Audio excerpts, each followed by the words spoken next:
So, cerita mengenai nafkah ni, banyak lelaki yang dia terlepas pandang benda ni, benda yang penting.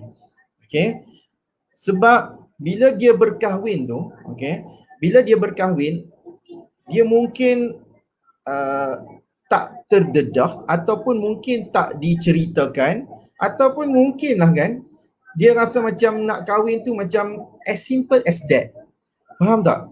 Sebab orang ni, bila dia nak kahwin tu, dia macam biasa, kita kalau nak kahwin tu, kita kena ada kursus kahwin, kita kena diajarkan tentang apa tanggungjawab seorang suami. Tapi kan perempuan, saya pun tak faham juga kadang-kadang kan, kenapa benda ni selalu jadi isu. Nak kata benda tu tak diceritakan, cerita dekat kursus kahwin. Okay? Kalaulah benda tu tak nak kata benda ni tak kata nak diajar masa sekolah, saya rasa benda ni ada juga disentuh dalam subjek pendidikan Islam ke, syariah Islamiah ke, kan? Apa-apalah yang anda belajar masa kat sekolah. So, saya rasa dan percaya ada orang yang telah mengajarkan. Nak kahwin nanti ni, hang kena sediakan rumah, hang kena sediakan kereta, contoh kan. Hang kena sediakan dekat isteri hang makan minum, hang kena beli pakaian. Hang kena, kalau isteri ni sakit, hang kena bawa dia pergi klinik. Okay? Tapi bila bab cerita-cerita ni semua pun, kadang-kadang masih lagi lag, masih lagi ada problem dekat situ. Okay? So, bila ada problem kat situ, kadang-kadang kita tertanya-tanya juga, kenapa benda ni jadi? Kenapa benda ni jadi? Suami tak boleh nak provide rumah, suami kadang-kadang culas bab beli makan minum. Okay? Isteri terpaksa keluar pergi bekerja. Kadang-kadang masa dia kahwin tu, isteri tak bekerja pun. Tapi bila dah lepas kahwin tu, isteri terpaksa tanggung beban yang sama. Kalau orang yang berkahwin ni, dia mungkin kahwin dengan wanita yang sudah bekerja, dia ada isu yang lain pula. Dia ada isu yang hampir kerja tu sendiri, sendirilah tanggung. Faham tak? Yang ni memang sangat banyak berlaku perempuan. Seorang isteri ni, dia pergi kerja, jadi dia kena tanggung sendiri. And then, bila isteri ni, dia kata mana-mana isteri pun kalau dia kalau kita tanyakan pun, dia mesti kalau boleh nak pilih duduk kat rumah. Kan, bila dia nak duduk rumah tersebut, so sepatutnya isteri boleh duduk di rumah, tapi suami ni kena tanggung everything lah. Cuma bila kita berkahwin dengan wanita-wanita yang ada kerjaya, yang ada belajar, yang baru habis belajar, so dia ada hutang PTPTN, ada yang dah beli kereta. Kalau katalah kita nak suruh isteri ni berhenti, kalau suruh isteri ni berhenti, siapa yang nak bayar semua tu? Nak bayar kereta, kalau dia beli rumah nak kena bayar rumah, kan? Nak apa?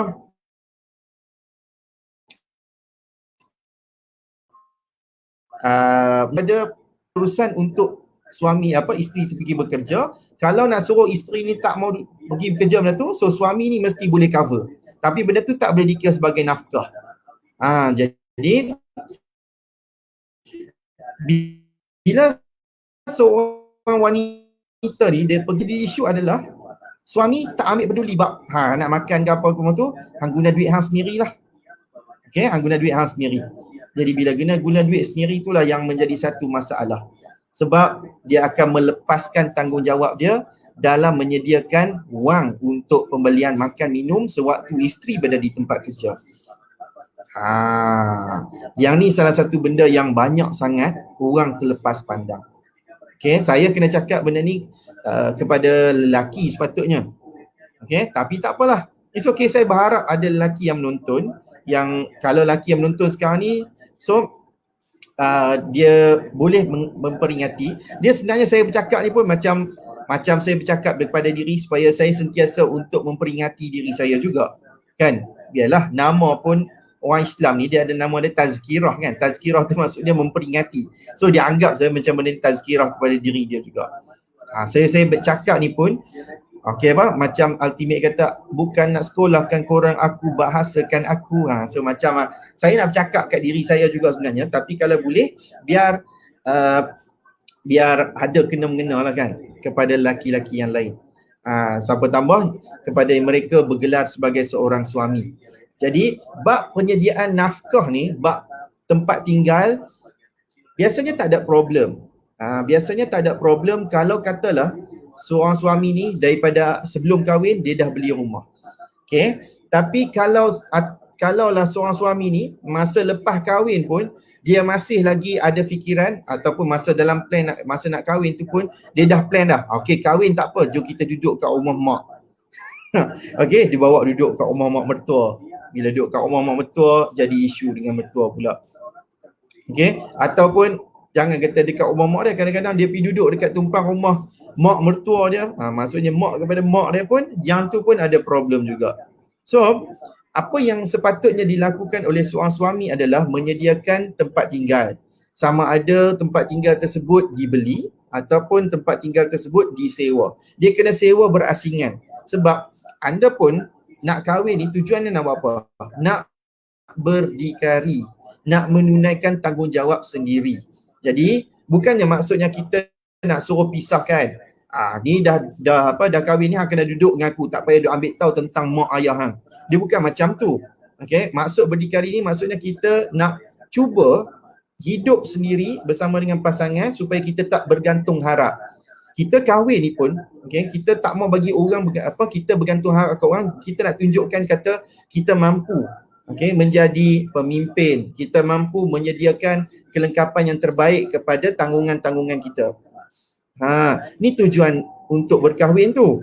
Jadi kalau ada orang yang dia set daripada awal mentaliti, lepas kahwin tak apa, kita duduk rumah mak. Okey. Lepas tu isteri kita tak boleh. Sepatutnya kena duduk berasingan. Mana boleh macam tu? Mana boleh macam tu? Kena duduk. Sebab mak duduk seorang contoh dia. Dia kalau katalah isteri kata dia nak duduk rumah sendiri, okey, tak mau bercampur, suami wajib untuk sediakan tempat tinggal yang berasingan. Kalau isteri nak macam tu, kena bagi macam tu. Sebab kita kena tahu, isteri ni adalah tanggungjawab. Kalau mungkin laki ni, dia ada mak, dia ada mak yang mungkin dah kematian ayah. So, dia pun mempunyai tanggungjawab macam tu juga. Jadi laki ni, dia tak boleh lepas. Okey, lepas dah kahwin, biar. So, dia tak perlu ambil tentang mak dia pula. Tak boleh macam tu. Tapi, dia tak boleh gabungkan juga. Kalau katalah isteri tak mau duduk macam tu, so dia kenakan sediakan berasingan. Dia tak boleh timbulkan benda tu kata, okey tak apalah, duduklah sekali. Dia tak boleh paksa kalau kata tak setuju benda tu. So, sama ada dia beli ataupun dia sewa, dia kena sediakan tempat tinggal. Jadi sediakan tempat tinggal ni bukan sekadar kita ada rumah cukup dah. Kalau rumah ada tapi elektrik tak ada, tak guna juga, brother. Okay. Yang tu dah jadi gua. Tambah pula air pun tak ada. So, bila seseorang dikatakan perlu sediakan rumah, so dia mesti sediakan dengan kelengkapan rumah jugalah. Maksudnya yang paling basic kena ada bil, kena ada elektrik, dan yang kedua kena ada bil air. Okey, bil air. Kena ada bil air. Kena ada air lah. Nak mandi macam mana? Satgi tiba-tiba duduk rumah tak ada air. Nak air kena pergi kat rumah sebelah. Mana boleh macam tu? Kan? Senang masuk rumah je mesti kena ada air, kena ada elektrik, paling asas. Okay? So seorang isteri dia wajib disediakan tempat tinggal, dia wajib disediakan makan dan minum. Wajib untuk memberi nafkah makan dan minum. Kalau katalah suami ni dia tak mau masak, dia tak pandai masak lah contohnya kan. Apa yang perlu dibuat adalah dia perlu beli bahan, okay, dan dia perlu masak sendiri. Sepatutnya. Kalau kata dia nak minta isteri tu masak, dia boleh minta tolong isteri tu masak. Okay. Tapi perempuan kalau katalah kan, seseorang isteri yang dikahwini tu memang asasnya daripada dia kecil pun, dia mungkin dibesarkan dengan suasana dah berorang gaji. Ni penting ni perempuan. Dia dah dibesarkan dengan keadaan dia dah mempunyai orang gaji. Jadi senang ceritalah, anak orang ada-ada. Okay? Anak orang yang T20. Sekarang ni dah tak T20 dah. Orang panggil T10 dah. Okay? B pun dah tak B40 dah. B60 dah sekarang ni.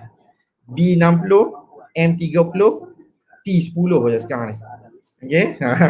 So apa yang saya nak ceritakan, kalau katalah seorang isteri tu, katakanlah dia anak golongan VIP, kita kahwin dengan dia, selepas kahwin tersebut, kita tak boleh paksa dia untuk dia buat kerja. Wajib, kalau kata dia nak pembantu rumah, kita kena sediakan tu.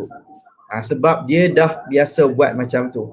Kena ingat satu perkara, yang ni yang ramai orang terlepas juga. Okay? Seorang suami, dalam Islam, tanggungjawab dia adalah semua. Tanggungjawab dia dalam rumah tangga adalah semua.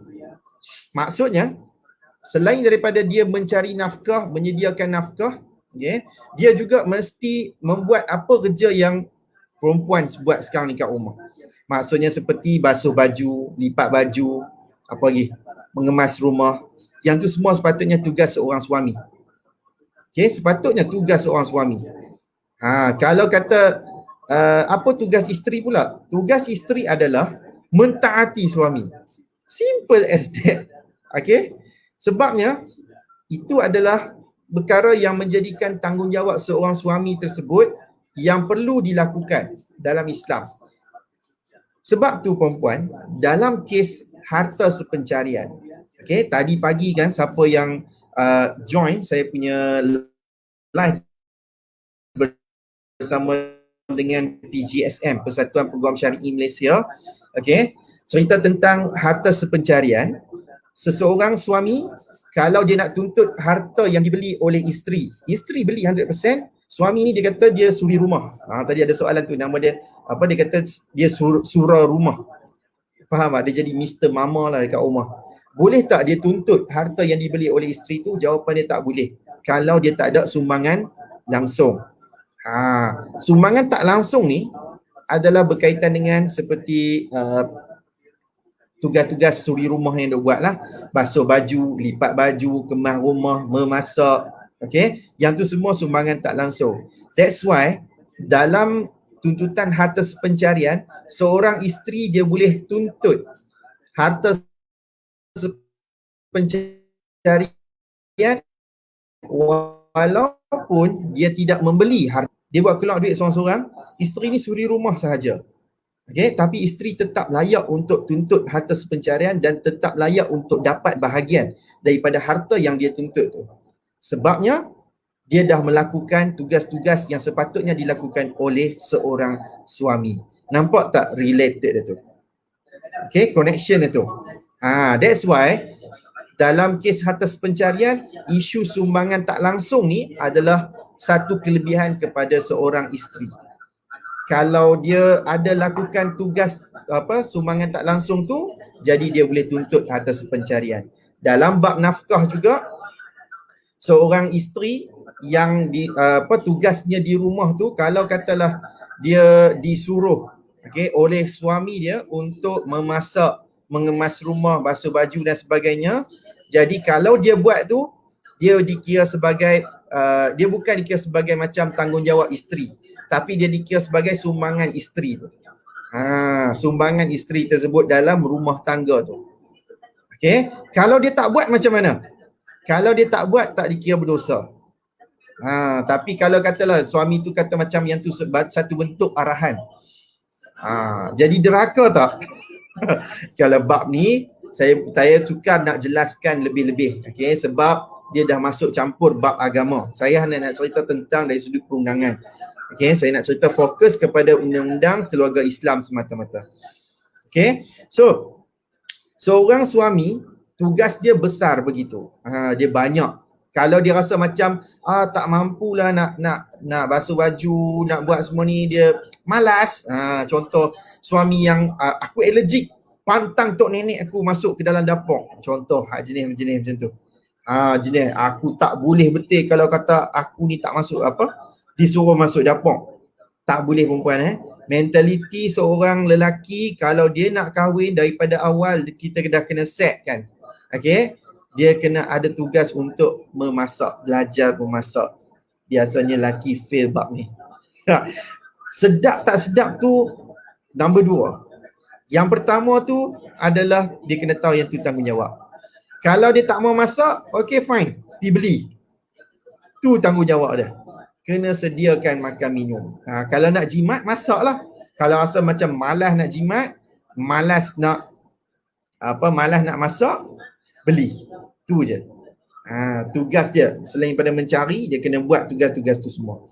That's why bab nafkah ni perempuan memang satu bab yang kadang-kadang bila saya cerita macam ni, banyak orang tak puas hati. But it's okay. Kebenaran tu memang pahit. Tapi disebabkan pahit itulah kita kena telan. Dia macam ubat. Ubat ni benda yang pahit. Orang tak suka. Tapi kita kena makan juga. Okay? Kita kena makan juga kalau kita ada penyakit. Macam tu lah bab ni. Saya terang-terang apa kena telan benda ni. Okay? Sebab tugasnya adalah seorang suami memang begitu. Selain pada menyediakan makan minum tu, membeli, kalau dia tak mau beli, dia kena sediakan, kena masak dan sebagainya tu sendiri. Dia bukan kewajipan kepada seorang isteri tu. Melainkan isteri tu disuruh, diminta untuk tolong. So kalau kata benda tu ada contribution sama-sama, yang tu dia akan menyebabkan adding value lah kepada wanita tu. Right? In case jadi ke depan. Anda jangan ingat nak tuntut atas pencarian semua tu. Kalau kata berlaku perceraian, memang kita tak minta perceraian ni. Tapi kita kena ingat satu perkara. Okay? Setiap orang akan mati. Kan? Setiap orang akan mati. Kullu nafsin za'iqatul maut. Setiap orang akan mati. Apa yang akan berlaku kepada kematian? Bila harta ditinggalkan, dia kena difaraid. Bila difaraidkan, bahagian untuk isteri berapa banyak? Tahu? Bahagian untuk isteri, kalau dia tak ada anak, dia dapat 1/4. Kalau seorang isteri lah. Okay? Kalau ada anak, isteri ni hanya akan dapat 1/8 saja perempuan. Tu kalau satu isteri, saya cerita satu isteri je. So 1/8. Cuba bayangkan perempuan, perempuan yang tak ada sumbangan tak langsung. Dah lah sumbangan tak langsung, sumbangan langsung pun tak ada, sumbangan tak langsung pun tak ada. Tak masak, tak buat apa semua tu kan. Jadi kita tak layak untuk nak tuntut benda tu sebagai harta sepencarian. Jadi kalau katalah kematian suami, apa yang akan berlaku adalah dia akan menyebabkan anda hanya layak untuk dapat bahagian pusaka 1/8 sahaja. Sedangkan anda yang menempuh kehidupan tu, mungkin hampa kahwin berapa tahun, 10 tahun, 20 tahun, kemudian meninggal suami, belah kali 20 tahun pengorbanan perkahwinan tu dapat 1/8 sahaja. Nak dapat lebih macam mana? Dengan tuntutan harta sepencarian tu. So that's why kena ada sumbangan juga. Biar sumbangan tak langsung tu, sebab yang tu perkara biasa. Alright? Tapi kalau kahwin dengan orang Arab memang kena sediakan. Kahwin dengan orang Arab ni kena sediakan orang gaji. Tu adat dia. Okay. Alright. Dari sudut makan, minum, pakaian. Pakaian ni penting juga. Dia pakaian ni memang kena disediakan kalau boleh setiap bulan. Tapi kalau kata macam lagi setiap bulan penuh almari kan. Pakai baju lama tak apa, tapi jangan sempitkan pemikiran tu kepada pakaian semata-mata. Bukan baju. Bukan baju seluar sahaja. Okay. Tapi dia melibatkan seperti wanita ni, dia setiap bulan dia akan ada period. Jadi kena beli pad. Pad tu pun adalah pakaian. Ubat gigi. Picit-picit tiap-tiap hari lama-lama habis juga. Duk kikis-kikis tu kan. Okay. Ubat gigi pun pakaian juga. Make-up. Okay. Nak suruh isteri cantik tapi make-up tak nak beli pun tak betul juga. Betul. Nampak? Wife saya pun cakap. Betul. Tak beli pun. Okay. Kalau katalah suami ni tak pandai nak beli make-up, tak pandai lah nak pilih jenama. Dia tahu apa yang masuk kat TV tu, yang tu lah jenama dah. Tapi kadang-kadang wanita ni, dia jenama yang kadang-kadang lelaki tak tahu pun dia beli juga. Saya tahu simplicity je. Okay. So, senang cerita kalau kata bab keperluan wanita ni, kalau nak mudah, bawa je pergi dekat Guardian ke, pergi dekat Watson ke, bagi kad je. Senang. Saya macam tu je lah. Tapi dia kena bagi limit. Sehari ni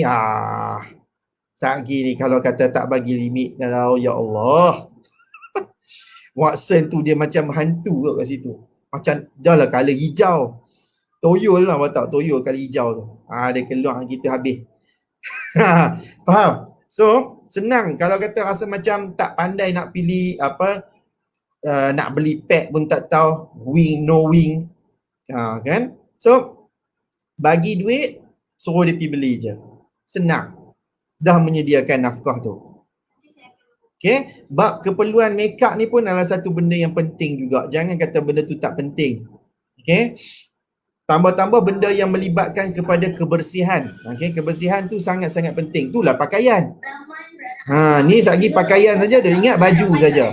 Habis tu ubat gigi, pencuci muka semua tu, sabun semua. Siapa nak beli?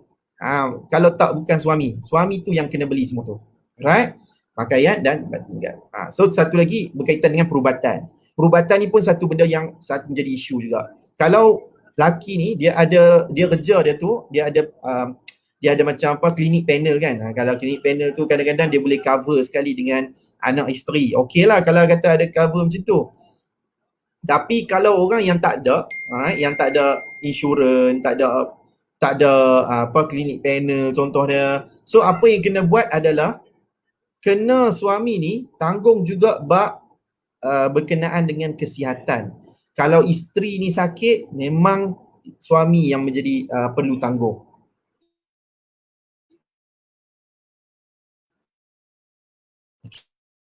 Okay. Dia mesti alah sangkut ke? Aduh. Aku ni dah pakai line okey dah ni. Stres lah bab line ni. Bila lah Malaysia nak masuk 5G ni? Tak ada line. Memang tak pakai ni pun. Line sangkut ni. Allah, Puan Balkis kata line sangkut. Sangkut lah. Okey ke? Tapi saya pakai dekat sekarang ni, saya pakai line 4G untuk DG tau. Mudah-mudahan lah. Pakai Unify, baik. Unify memang sangkut lah. Right? Unify memang sangkut. Bila lah nak masuk 5G ni? Okey. Saya teruskan sikit-sikit Baik. Sangkut. Alamak, awak pakai ramai kereta sangkut ni yang rasa macam tak syok ni. Okey, kita test. Test lagi. Okey, kita nak hujan kot. Sungguh juga. Petang tadi panas. Panas lit-lit. Orang utara cakap panas lit-lit. Nak hujan kot. Test. Kita test tengok. Betul tuan sangkut. Apa dia buat semua sangkut-sangkut ni. Aku risau pula ni. Tengok Ustaz.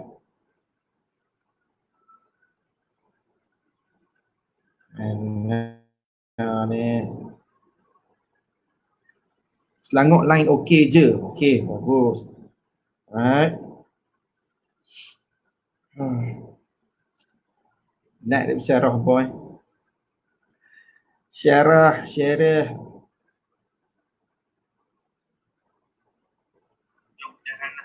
Pakai Unify, baik Unify. Okey. Test.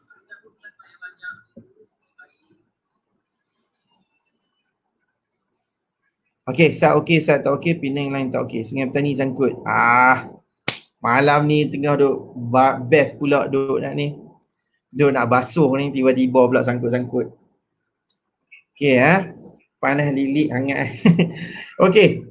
So, yang apa saya cerita tadi berkenaan dengan kesihatan. So, kalau suami sediakan apa begitu, insurans, tu lagi baguslah. Okey. Kalau katalah kat hospital kena untuk beli ubat, dia janganlah terlampau kedekut sangat nak bayar duit ubat tu. Okey, tapi kalau katalah tajuk kalau katalah benda tu melibatkan kepada cost operation. Operation pun memang menjadi tanggungjawab suami. Tapi operation ni memang satu benda yang berat lah. Dan kalau macam mana sekalipun nak elakkan benda tu berlaku kebebanan, kena dapatkan medical card. Saya bukan ejen insurans perempuan Sumpah aku bukan ejen insurans. Okey, tapi saya nak cerita benda tu penting. Kalau katalah setiap bulan kita bekerja tu, kalau kita cari pendapatan selain daripada bab makan minum, kena provide juga untuk bab kesihatan. Sebab kita tak tahu bila sakit. Kita tak tahu pula bila nak mati. Okay. Tambah-tambah bila ada anak kecil perempuan. Oh, sumpah.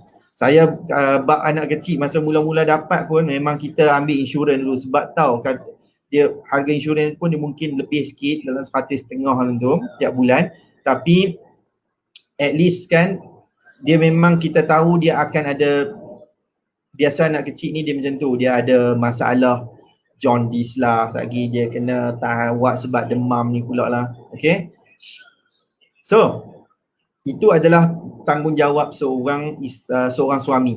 Seorang suami dia wajib provide rumah, dia wajib provide makan minum, dia wajib provide pakaian, dan dia wajib provide makan minum, pakaian, tempat tinggal dan perubatan. Okay, dia tak boleh lari benda ni. Kalau seorang isteri ni bekerja sekalipun, tinggilah pangkat dia, CEO lah contoh kan, dia tetap suami ni wajib bagi. Okay, so bila keadaan yang isteri ni tak wajib bagi, bila isteri ni tak layak untuk, ataupun bukan tak layak, dia tak perlu dibagi nafkah bila dia tak layak, bila dia nusyus. Yang keduanya, bila isteri ni dia redha. Dia kata tak apalah bang, saya faham. Okay, saya faham abang tak mampu nak bayar makan minum saya sebagainya. Tak apalah, abang punya pendapatan abang guna untuk bayar rumah je. Okay, sediakan rumah saja pun tak apa. Yang lain-lain tu biar saya yang tanggung. Okay, saya yang tanggung makan minum saya sendiri. So kalau isteri cakap macam tu, dia redha macam tu, jadi dia tak boleh claim kata dia tak dapat nafkah. Right? Jadi kita panggil dalam proses syarak kita sebut sebagai ibrah. Okay, iaitu dia meredai, dia menolak nafkah tu dengan niat untuk dia nak meringankan beban kepada suami dia. So kalau macam tu, okay, clear. Yang tu bab nafkah tak ada isu. Okay, tapi kalau katalah ada isteri yang kata, tuan, saya ni daripada awal perkahwin tak pernah pun dapat nafkah. Tak pernah pun dapat nafkah. Selalu ada orang tanya saya macam tu. Saya akan tanya balik, berapa tahun puan kahwin? 10 tahun. Ni masuk 10 tahun dah. Kenapa dalam 10 tahun tu puan tak pernah nak minta cerai ke, tak pernah nak tuntut nafkah ke? Sebab macam saya fikir demi anak lah. Ada lagi kata saya kesian lah. Okay, bila terlampau lama macam tu, perempuan mesti akan ditanya nanti dekat dalam mahkamah, 10 tahun tak dapat nafkah, jadi 10 tahun tu siapa yang tanggung makan minum semua tu? Kalau dia kata tanggung sendiri. Jadi kalau dia kata tanggung sendiri 10 tahun tu, dia dah nampak seolah-olah tanda-tanda yang anda dah meredai. Okay, kita dah meredai benda tu. Walaupun mungkin kita kata redha dalam terpaksa. Dia tak boleh macam tu. Kalau redha lah, terpaksa macam mana pun. Okay, so bab berkenaan dengan redha satu hal. Tapi yang banyak laki claim adalah dia tak mau bagi nafkah kepada isteri dia sebab dia kata isteri dia nusyus. Okay, so isteri dia kata dia nusyus. Jadi ramai orang yang dia salah faham tau. Dia ingat bila dia sebut sahaja nusyus tu, so isteri ni dah nusyus. Okay, perempuan, tajuk yang pertama saya viral yang saya tulis pun berkenaan dengan nusyus. Sebab ramai orang dia tak tahu tentang nusyus ni perempuan. Okay, cerita berkenaan dengan nusyus ni bukan cerita yang baru. Cerita yang berkenaan dengan nusyus ni disebabkan dia banyak dengar kuliah-kuliah, dengar ceramah. Ramai ustaz akan kata seorang isteri ni dia kena taat kepada suami dia. Kalau dia tak taat, dia nusyus. Lagi apa lagi? Mitos, bukan mitos lah, benda yang betul juga, cuma cara tu tak kena. Okay, dia beritahu kata seorang isteri ni kalaulah diajak, suami dia ni diajak mengajak dia untuk bersetubuh, tapi dia menolak, dia dilaknat oleh para malaikat daripada subuh sampai ke daripada siang, daripada malam sampai ke subuh. Dan dia boleh dikatakan sebagai nusyus. Jadi cerita bab nusyus ni, tanyalah mana lelaki, dia mesti akan kata ini betul ini. Ustaz ni kata macam ni. Bila dia sebut kata macam tu perempuan, yang tu bukan benda yang biasa dah. Memang selalu sangat kita duk dengar. Tak layak Tuan Hakim, dia tak layak dapat nafkah. Sebab apa? Sebab isteri saya ni nusyus. Saya perempuan ada hak macam tu perempuan. Hak jenis rasa macam pandai sangat cakap. Duduk kat mahkamah ni, dia ingat macam medan nak berdebat tu. Saya pun tak tahulah. Hak jenis-jenis macam ni kadang-kadang kita tak payah cakap banyak. Biar kita gelak je. Sebab ramai orang dia tak tahu proses untuk nak kata bab nusyus ni. Okey? Nusyus ni dia tak boleh simply, tak boleh mudah-mudah sangat. Okey, dia tak boleh mudah-mudah sangat untuk kata isteri ni nusyus. Okey? Perempuan, saya cerita, saya banyak kali dah cerita sebelum ni kan. Ada cerita tentang Allah SWT. Cerita tentang seorang wanita yang minta untuk diceraikan. Okey. Dia minta supaya Nabi SAW ni macam dia nak mengadulah. Dia datang kepada Nabi supaya dia bagi tahu kata suami aku ni baik macam ni sekian, semayang tak tinggal sebagainya, tapi aku ni tak dapat nak, aku takut jatuh kufur sebab aku tak dapat nak tengok muka dia. Maksudnya dia tak suka. Okey, ada tak Nabi cakap hang pergi balik lah, hang jangan buat macam ni, hang nusyus kalau buat macam ni? Nabi tak cakap macam tu perempuan. Tu dalam keadaan Nabi ni sebagai pemerintah dan juga sebagai hakim. Okey, wanita ni datang mengadu. Dia bukan nak kata wanita ni mengadu kata sebab suami dia ni pukul ke, suami dia tak bagi nafkah ke, tak. Dia cerita tentang suami dia ni segala-galanya okey, tapi disebabkan tak dapat tengok muka saja. Sebab tak handsome je. Tu je. Okay, jadi dia tak ada rasa macam kasih sayang lah kat situ. Dia tak ada perasaan kat suami dia tu. Jadi sebab tu dia kata dia takut kufur. Nabi tak marah perempuan. Okay. Nabi tak kata pun dekat dia, hang ni teruk. Tak ada. Nabi tak suruh dia balik pun. Okay. Nabi tak kata pun dia ni nusyus. Okay. Nabi kata, panggil lelaki tu dan kata pulangkan semula mas kahwin kamu. Alright. Jadi cerita tu pun dah nak menunjukkan bahawa bukan senang-senang tau nak cerita kata tentang seorang isteri ni nusyus. Alright. Dia benda ni kalau nak cerita tentang nusyus tak nusyus ni, dia bukannya datang daripada mulut Fahmi Ramli. Ya, dia bukannya datang daripada mulut mana-mana peguam syar'i. Dia bukannya datang daripada mulut seorang ustaz, seorang tok guru. Okey, dia tak boleh macam tu. Kalau kami ni, macam saya ke peguam syar'i hak cerita ni, mana-mana tok guru yang lebih hebat, okey, yang lebih tinggi bab agama dia, kita hanya boleh cerita tanda-tanda nusyus, apa perlakuan nusyus, okey, apa kesan nusyus, itu sahaja. Tetapi nak jatuhkan seseorang isteri ni nusyus ataupun tidak, dia hanyalah di bawah kuasa hakim mahkamah syariah. Hakim sahaja yang boleh sebut isteri ni nusyus ataupun tidak. Dalam cerita Nabi tadi tu, Nabi ni sebagai pemerintah, Nabi ni sebagai hakim. Okey, dia memang function dia macam tu. Tapi kita zaman sekarang ni, zaman yang dah ada undang-undang, zaman yang dah ada segala segala perintah-perintah bertulis ni, prosedur dia mestilah dibuktikan. Seorang isteri kalau katalah dia ni nusyus, suami ni nak claim kata isteri ni nusyus, dia bukannya suami ni sebut, bukannya bapa mentua sebut, bukan ustaz sebut, siapa pun tak boleh sebut, tapi suami ni dia kena buat tuntutan dekat mahkamah. Okey, tuntutan tu dia bermula dengan tuntutan kembali taat dulu. Tuntutan kembali taat dia perlu filekan dulu. So let's say lah kita bagi contoh. Apa ni saya kena cerita bagi contoh. Contohnya isteri ni dia lari daripada rumah.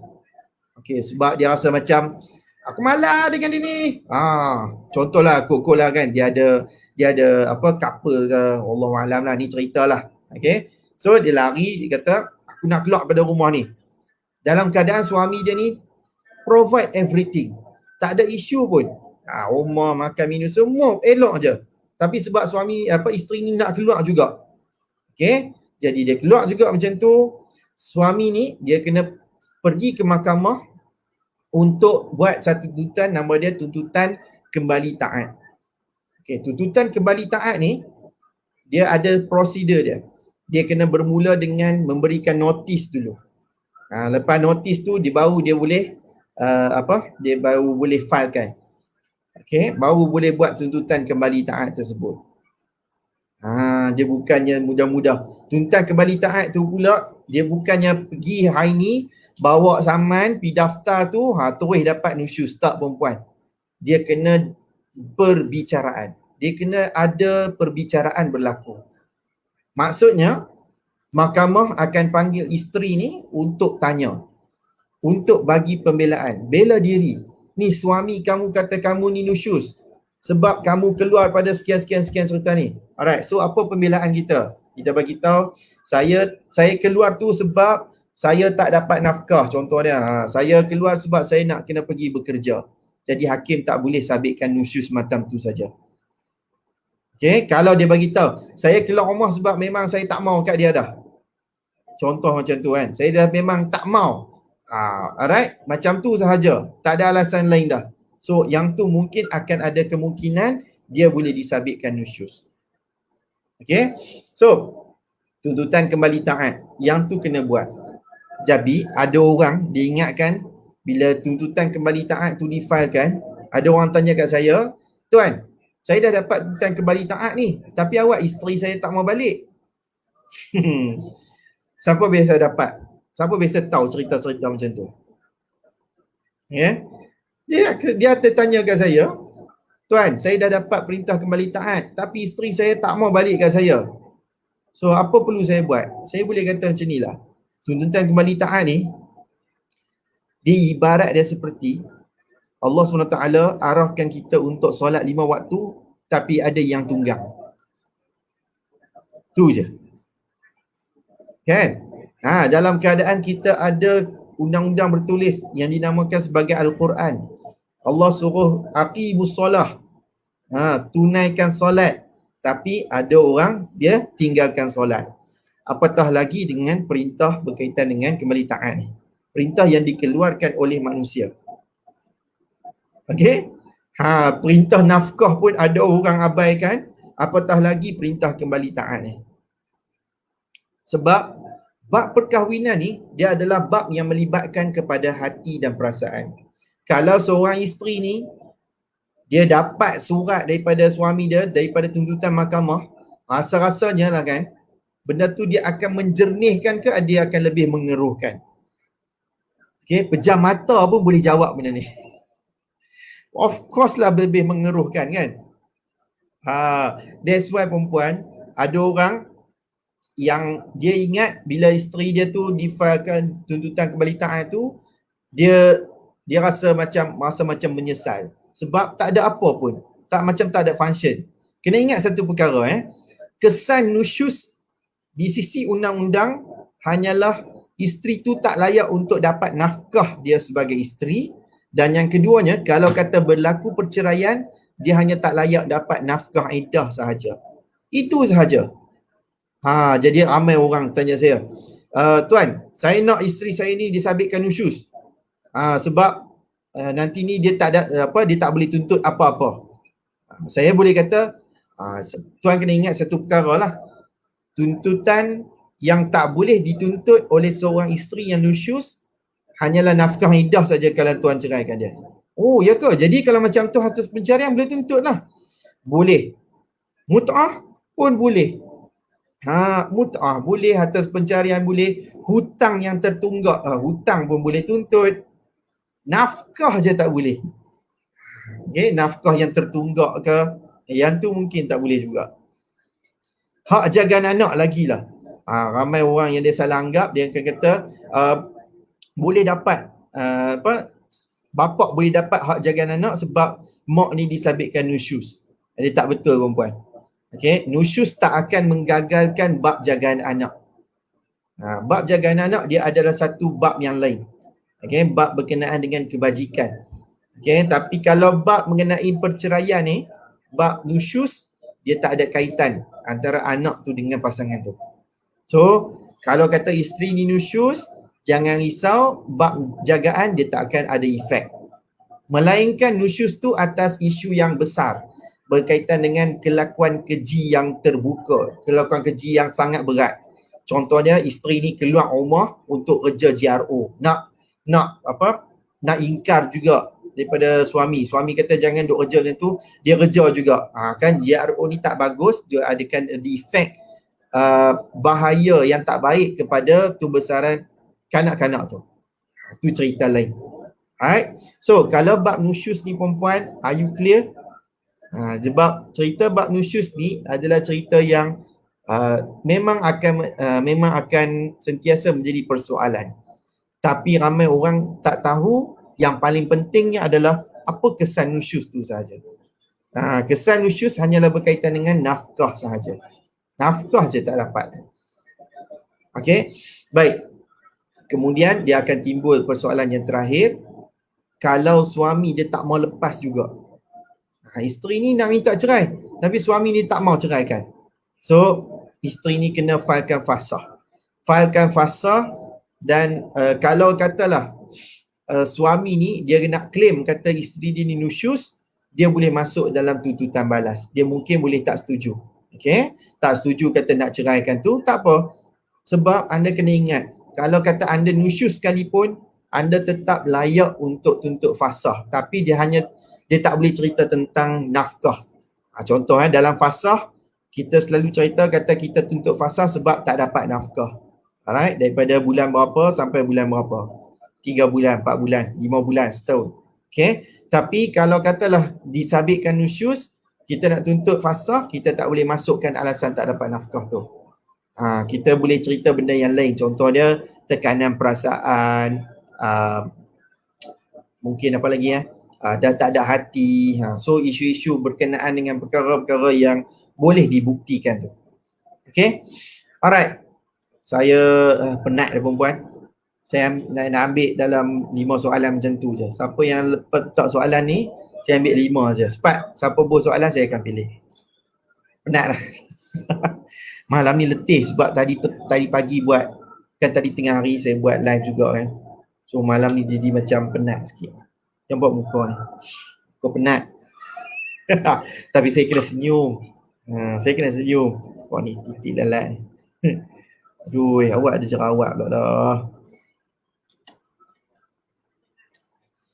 Kenapa kira malam ni memang tak ada soalan ke apa?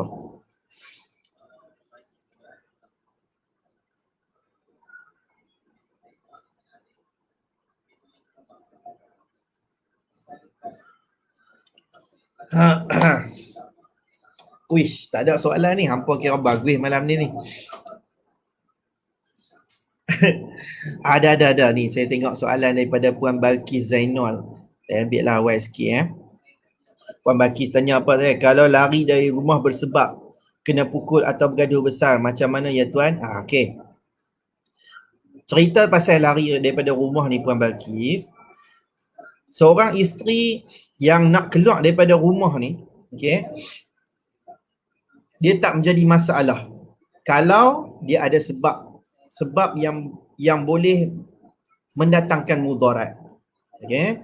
Contoh dia seperti puan punya persoalan, iaitu bergaduh besar, kena pukul sebagainya. So isteri kena keluar daripada rumah untuk pergi buat laporan polis, nak kena pergi buat medical check up. Kalau balik rumah pun mungkin rasa nanti tak selamat, so dia boleh balik ke rumah keluarga, balik duduk kat mana-mana tempat yang dia rasakan selamat. Allah, aku duduk belahak depan hampa, sorry no. Okay, jadi kalau lari daripada rumah bersebab tak ada masalah. Okay, lari daripada rumah dia mesti ada sebab dia. Kalau lari pergi jogging macam mana? Buatlah lah. Okay, yang tu saya saja tak apalah. Lari pergi jogging ni sagi balik juga kan. Ni cerita kalau kata lari ni sebab tertentu. Okay, lari nak tinggalkan keluar daripada rumah. Okay, lari kalau bersebab insya-Allah dia tak boleh dikatakan sebagai nusyus. Tapi kalau suami nak filekan juga nusyus macam mana? File lah. Anda kena ingat. Senang cerita tau. Anda kalau katalah anda rasa macam dapat ugutan, okey? Perempuan rasa macam dapat ugutan, suami kata, buat lagi aku takkan apa? Aku sabit, aku akan filekan nusyus kat hang apa semua tu. So kita kena ingat, kalau katalah perbuatan kita tu kita tahu perbuatan kita tu yang tidak bersalahan, tidak bercanggah dengan undang-undang ataupun hukum syarak. Kalau katalah orang ni nak tuntut, kita kata je dekat dia, nak tuntut, dipersilakan, see you in court je. Okay, jawab je, sebab di mahkamah tempat untuk kita bela diri. Kadang-kadang bela diri dekat luar ni, orang faham, orang tak faham. Biarlah mahkamah yang menentukan. Okay, so kalau Puan Balkis kata kalau lari daripada rumah bersebab gaduh besar, tak risah, boleh. Yang tu ada istilah mudarat yang boleh berlaku kalau kata kita masih lagi stay kat situ. Yang penting jangan keluar macam tu saja. Ni saya keluar rumah belah macam tu saja, tak boleh. Protokol dia, prosedur dia, keluar daripada rumah terus direct ke, kalau kata bergaduh besar pergi ke balai polis dulu. Okay, buat laporan polis. Kalau kata keluar, kalau kata tak ada pukul-pukul, at least kalau kata bergaduh pun, pergi balai polis, buat laporan dulu. Okay, buat laporan, kata keluar rumah sebagainya, cover report. Supaya takut rasa macam saat gini, orang kata kita ni kena colek ke apa kan. So buat laporan polis, cover report. Kemudian kalau katalah cerita ni bergaduh besar sampai kena pukul, lepas buat laporan polis tu, pergi ke hospital, buat laporan perubatan. Kalau pukulan tu mudarat teruk, pergi hospital dulu baru pergi balai polis. Utamakan kesihatan tu dulu. Okay. Yang penting lepas pada tu, kalau kata keselamatan kita terjejas, takut dan sebagainya, duduk kat tempat yang kita boleh berlindung. Okay. Kalau ada isu undang-undang, kalau katalah benda ni kita rasa macam masih lagi tak selamat, anda kena buat tuntutan nama dia injunksi, tegahan. Okay, tuntutan permohonan injunksi tegahan daripada kacau ganggu tu. Anda tak boleh dikira sebagai nusyus kalau kata kita keluar daripada rumah dengan sebab yang mendatangkan mudarat.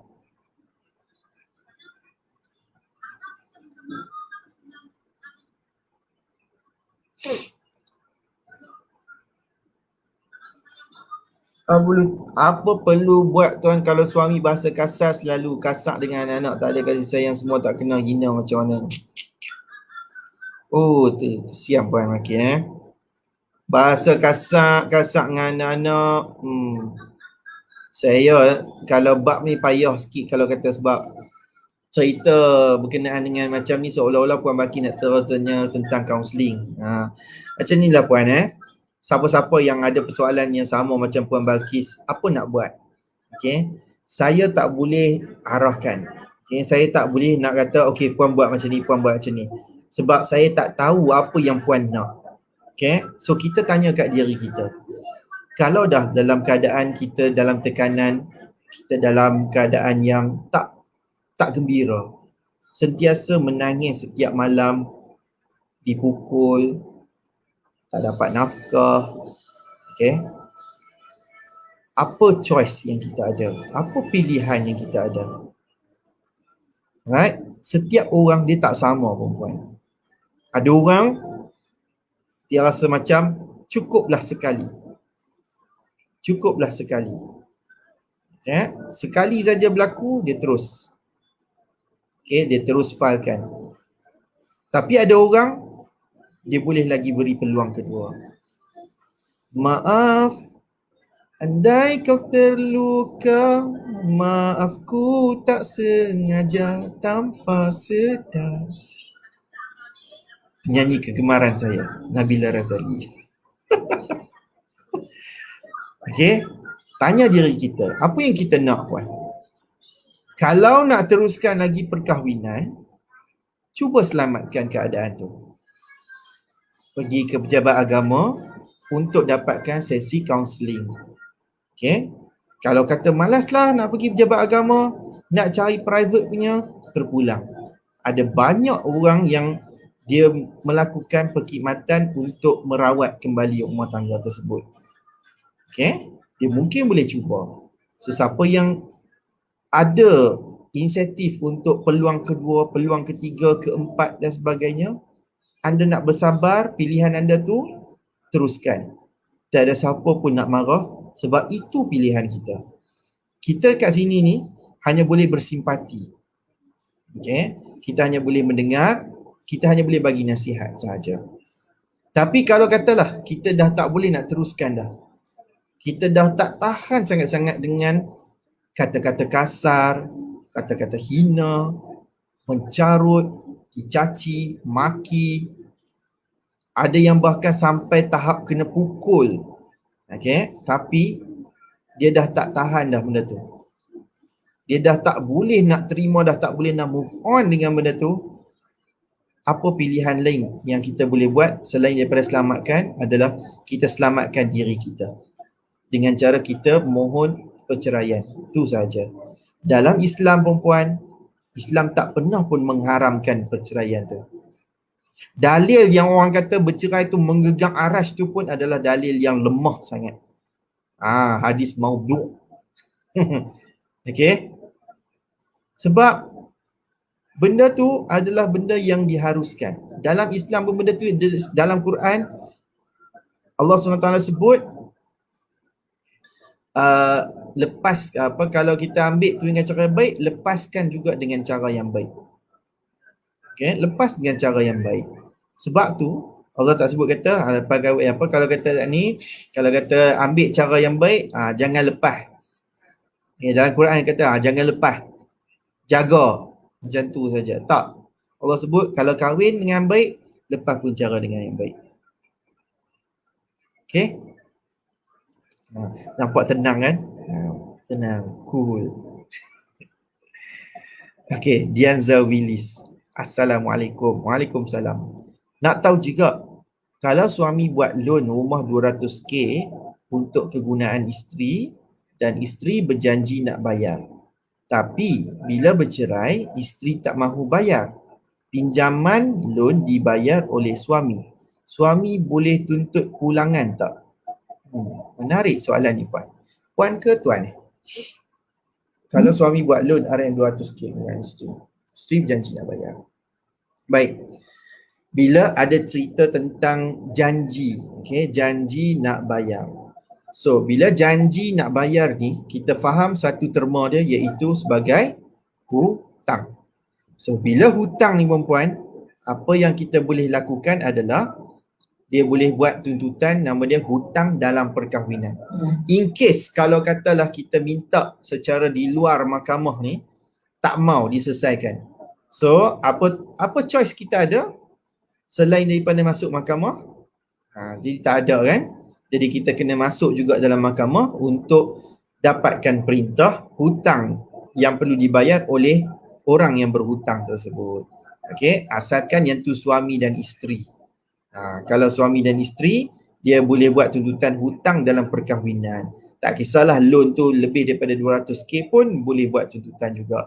Cuma kalau tuntutan tu lebih daripada 100,000, 100k, tuntutan ni kena dibuat di Mahkamah Tinggi Syariah. But the biggest problem is bila cerita tentang hutang ni, banyak orang yang kantoi, yang tak ada benda ni, iaitu tak ada pembuktian, tak ada hitam putih.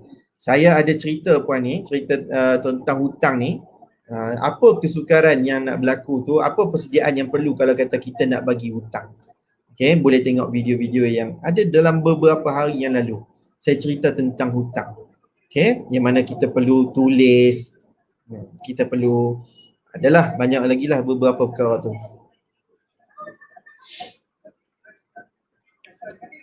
Tuan senyum pun nampak keletihan juga. Apa tengok mata pun dah merah ni. Okey, Cik Fahmi bin Rahman. Tuan, selepas perintah kembali taat disabit, seterusnya baru fakkan nusyus ke? Betul. Dia perintah yang pertama, perintah kembali taat dulu. Okey, lepas perintah kembali taat tu juga, kalau kata isteri tak kembali tu, baru kita boleh mohon untuk sabitan nusyus. Thomas Tomel, kalau dah tuntut fasal tapi suami masih juga tak nak cerai, macam mana ya? Okey. Maksudnya Puan Thomas Tomel tak faham apa itu fasal. Okey, fasakh adalah tuntutan perceraian yang bukan lafaz tu datang daripada suami. Kita tak minta suami tu lapaskan cerai. Okey, fasakh ni kita minta hakim yang ceraikan kita. Senang. Okey, senang bagi faham. Okey, fasakh ni maksudnya kita minta hakim tu bubarkan, batalkan perkahwinan, pisahkan kita. Dia bukannya suami tu dah. Kalau kita minta fasakh, so suami tu dia tak perlu lafaz cerai dah. Kalau dia tak mau cerai pun tak apa. Dia tak mau cerai, terpulang kat dia. Kalau dia tak mau datang mahkamah pun terpulang kat dia. Tak mau datang pun tak apa. Tapi fasakh ni kita kena bagi dakwaan kita. Kenapa kita tuntut fasakh?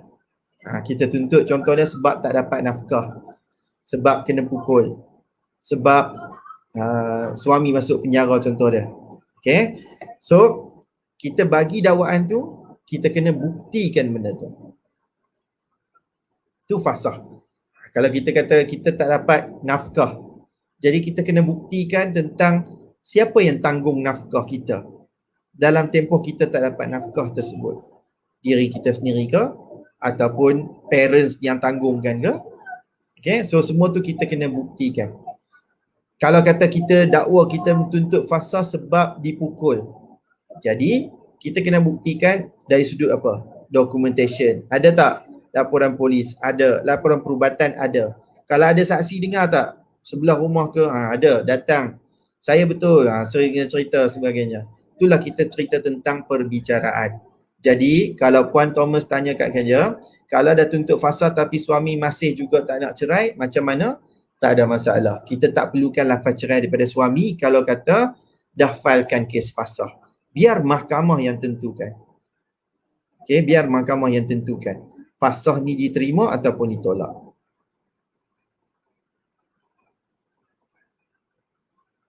Hatiku milikmu. Lagu. Habis tuan, macam mana pula kalau isteri tak nak ikut suami, tinggal berasingan? Kalau isteri tak nak ikut suami, okey, wajib juga ke nak bagi nafkah sedangkan makan minum suami tak jaga, sakit pening suami tak jaga, suami duduk seorang-seorang tapi isteri tuntut nafkah. Isteri cakap dia hanya balik jika dia kematian saja. Macam mana tu tuan? Nusyuk ke tak? Isteri macam tu, apa patut sang suami buat? Dan suami tak nak cerai. Macam mana ni? Tanya bagi pihak siapa ni? Aku pun nak pening. Kalau isteri tak nak ikut suami, tinggal berasingan. Okey, suami isteri ni tinggal berasingan. Wajib juga ke nak bagi nafkah? Alright.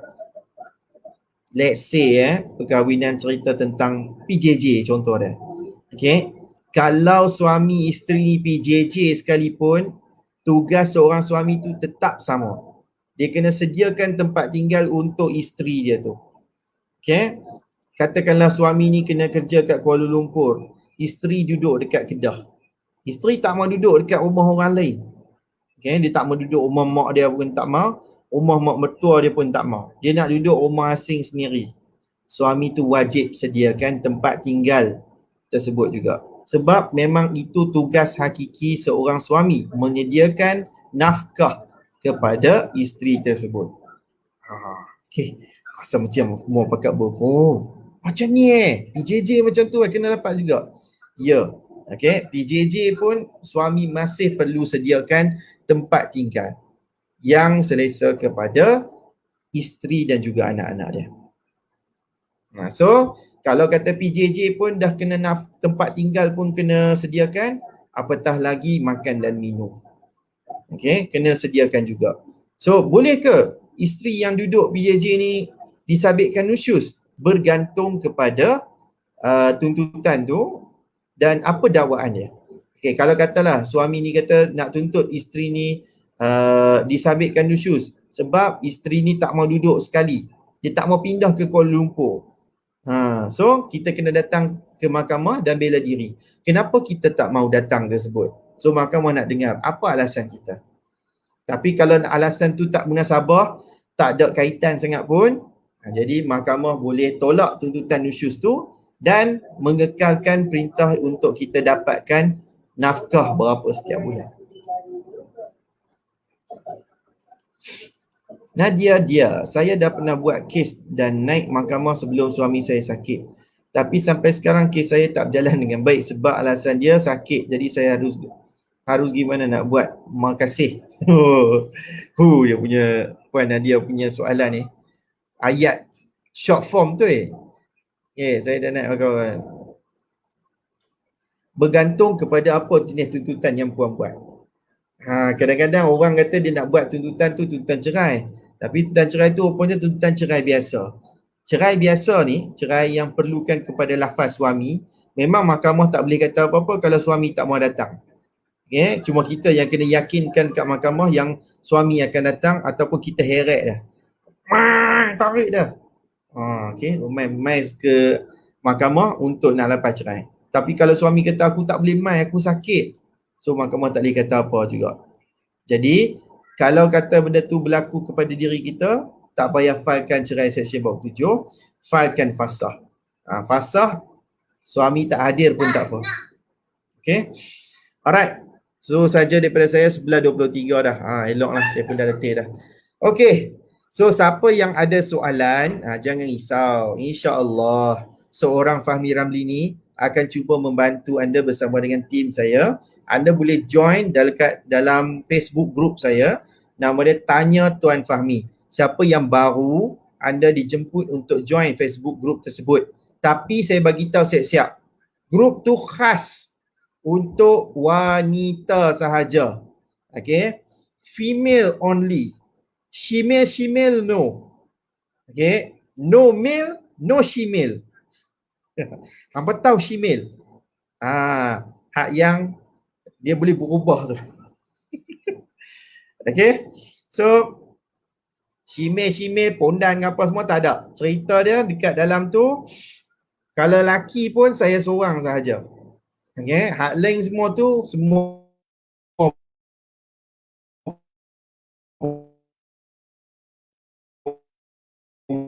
perempuan. Ikutlah lah. Gitu. Alright. So saya jemput siapa yang belum join lagi untuk join dalam saya punya Facebook group tu. Dekat situ semuanya berkaitan dengan soalan. Hanya soalan sahaja yang dibenarkan dekat situ. Dan insyaAllah ada perkongsian-perkongsian juga. Kita akan cuba plankan. Macam mana sekalipun, itulah yang kita boleh bantu anda seboleh-bolehnya. Tapi kalau katalah nak lebih engage, lebih best sikit, saya jemput untuk join Telegram saya, Fahmi Ramli Official. Saya selalu letak kat situ nota saya. Kita ada buat undian-undian yang tadi yang saya tunjuk gambar tu. Ya, ada undian tu semua, yang tu dekat dalam Telegram. So kat Telegram pun best. Saya jemput untuk join, free sahaja. Alright. Okay, itu saja daripada saya. Saya mohon maaf kalau anda ada kata salah dan silap. Jadi saya doakan yang terbaik untuk anda semua. Kalau kata video ni bermanfaat, anda boleh sharekan dan boleh bagi tahu kepada mereka yang perlukan maklumat ini. Alright. Itu saja daripada saya. Wabillahi taufiq wal hidayah. Wassalamualaikum warahmatullahi taala wabarakatuh. Jumpa esok malam. Bye.